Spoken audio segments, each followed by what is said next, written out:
Hello, my name is Pam Meister, and I'm director of the Mountain Heritage Center here at Western Carolina University. And I'm delighted to be your guide through our women's suffrage exhibit entitled Rightfully Ours, Women's Suffrage in Western North Carolina. This exhibit celebrates the 100th anniversary of the ratification of the 19th Amendment. And it also celebrates the role of the women in Western North Carolina and the pivotal things that they did to influence the state and regional women's suffrage movement. The work that was done by these influential women that you'll meet in this exhibit will continue to have an impact on voter access and education for generations to come. The first section of this exhibit is titled Votes for Women, A Portrait of Persistence, and it's supplied by the Smithsonian Institution's Traveling Exhibition Service and the National Archives. It highlights the struggle for women's rights and some often overlooked aspects of that struggle. The women's suffrage movement grew out of the abolitionist and temperance movement, and while everybody knows about Susan B. Anthony and Elizabeth Cady Stanton, the actual story is much more complex and involves a diversity of voices and viewpoints. African Americans played an important and active role in the women's suffrage movement. However, because of their race, Black women were not always welcome at white-led meetings and demonstrations. For instance, African American suffragist Ida B. Wells was one of the most important journalists of the late 19th century and early 20th century. At the 1913 Women's Suffrage March in Washington, D.C., she refused to walk in the back where Black women were being segregated. Instead, she joined the parade en route and took her place proudly in the front of her home state's delegation. While early suffragists held meetings, made speeches, signed petitions, and lobbied politely in their parlors and in the halls of Congress, the second and third generation of suffragists took their message to the streets. Alice Paul and Lucy Burns organized the 1913 Women's Suffrage March, which involved 5,000 women, attracted more than 500,000 spectators, and upstaged President Woodrow Wilson's inauguration, which was held the next day. Paul and her National Women's Party were also responsible for the first ever picketing of the White House, which started in January 1917, and despite physical attacks, arrests, and jail sentences, continued daily until Congress passed the 19th Amendment in May 1919.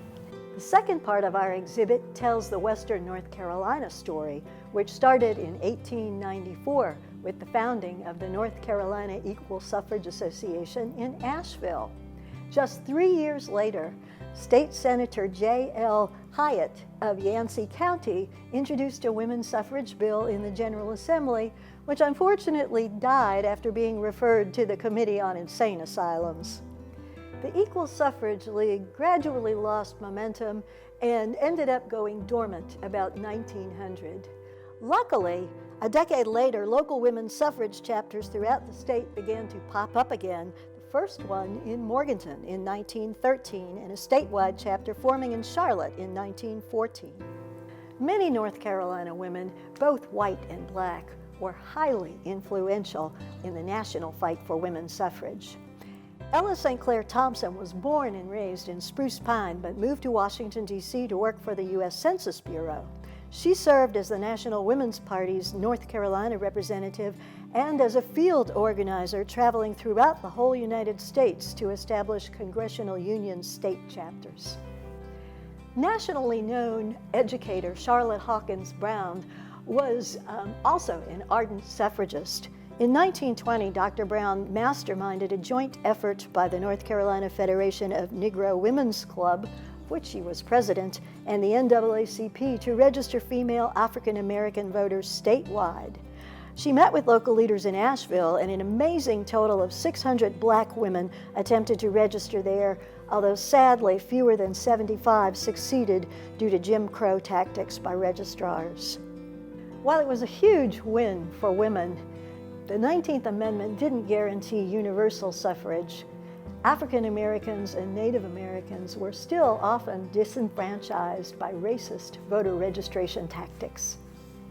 The third part of our exhibit explores the history of voting at Western Carolina University. Autumn Chandler, our public history intern, was instrumental in the development of this segment and will tell you all about it.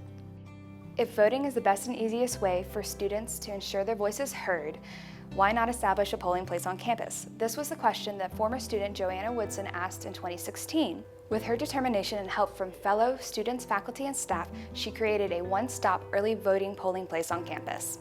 Joanna Woodson also helped with establishing the award-winning Student Democracy Coalition. This organization is nonpartisan and dedicated to helping college students become better informed about politics and their civic duties. Organizations like the Student Democracy Coalition are so important because misinformation is one of the largest deterrents for college-age voters. College students also face challenges with gaining access to voting sites, requesting and mailing absentee ballots, and figuring out strict identification rules. In 2018, North Carolina General Assembly approved Senate Bill 824, which determined acceptable identification for voting. In this bill, college IDs were deemed acceptable if the college went through a strict process of getting them approved. Only 70 colleges had their IDs approved, including Western Carolina University. Thank you for joining us on this virtual tour of the Mountain Heritage Center's Women's Suffrage exhibit. We hope that you enjoyed it, and we hope that it will raise awareness of the decades-long struggle for women's voting rights, and will help us all remember that to keep democracy alive, we all need to make our voices be heard. We hope that you will join us at the Mountain Heritage Center physically at some point in time, or virtually on our website, mhc.wcu.edu.